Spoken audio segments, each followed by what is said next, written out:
do what he's doing. But you can see in me the kind of like nascent version of how you get to him. It's like the, for the easy version, watch Karen or whatever, it's like that.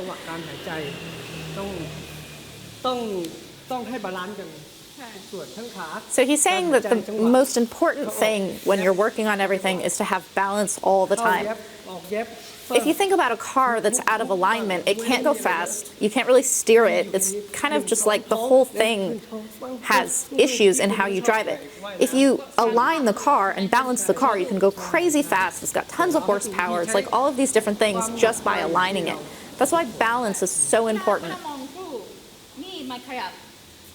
So I'm telling him his torso does not move. He's saying that when he watches someone, he wants to see the entire picture. You kind of look here, but the like general sight picture has the entire body. So the way that this doesn't move, if you're focused too much on the torso, you can never see where your opponent's going. But if you have this like soft, general sight picture, you can kind of see where their feet are going and their arms are going. You can maybe track them.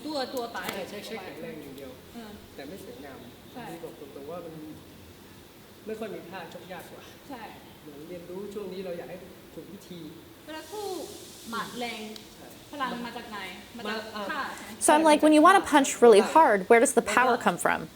And he's like, it comes from the shoulder, but it comes from the shoulder moving, which means that it comes from the entire rotation of the torso. If you watch his torso, like you picture where his belly button would be, you can see the rotation, but he's not like super twisting on anything. You can see him come forward on that. He's totally relaxed. He's saying use speed to generate power, not tension power to generate power. See how he hops on his feet a little bit? His feet will come into the picture every now and then, but you'll see him actually get off the ground for a second and land with his foot. It's a tiny hop, but it's a hop. It's this little like bop. So he's telling me to keep my feet under me, like keep all of these movements having my feet moving. It's very hard for me to do these like slips and duck unders with my feet moving because I just want to like plant myself in the ground and be like, I am defended now. But learning how to be very light on your feet as you're doing all of these different movements is brilliant for building what he's talking about this Junlaphan, this timing and this rhythm to like constantly be able to move on a dime because you never stop moving. It's that body in motion stays in motion.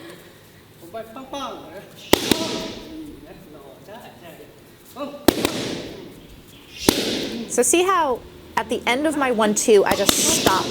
He's trying to blend out those edges. He's trying to take those air bubbles out so that there's a 1-2 of power and then a cut off to the side. The feet are still moving, a defense, a like lean back, something. You have to do that yourself. You have to figure out how to kind of like blend out the edges of where you stop. You can do this in shadow boxing on the bag. You can do this without the pressure of someone in front of you, which is that after you throw something, see where it is that you freeze and just add a train car to it. Just add one thing after it and you can keep building out those edges or like start something at the front of it. So look at my head when I'm throwing those body punches. I kind of like, my chin is up and I kind of just come straight down. His head comes into his opponent's chest, kind of. Look, look, look.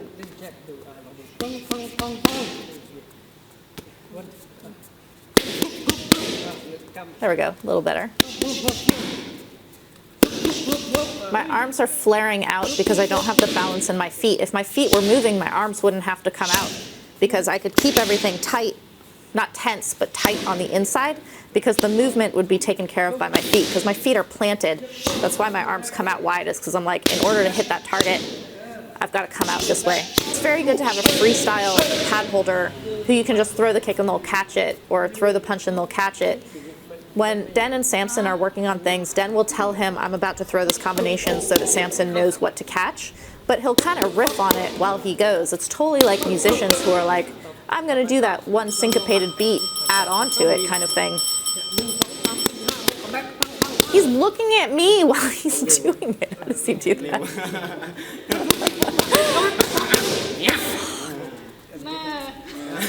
And he knows to like duck out without having arranged that first. นิ่ง นิ่ง ใช้จังหวะ นิ่ง be relaxed, be fluid, you know, like untense, unbothered by things. And then feel the rhythm for what comes next off of it. See how Dan is not like dancing around everywhere, but he has this flow in, duck out. เหมือนเรา4 หมัด 4 คือ 1 2 3 4 ก็แบ็คแล้วก็ 1 2 3 4 5 6 ปั๊บ Looking at me, like, how does he do that? And then his feet go. Like he's not stuck to the ground, but he is like on his little track, and then he can like move out of it. Look at his feet. Watch his feet. See how his back foot is like pop, pop, pop, pop. Like it's like the back toes are kind of popping off the ground a little bit. And he's creating distance. When he tails, it's like a rudder. I think that's what Charktai Sasakun called it. It's like a rudder of a boat. That back foot directs where everything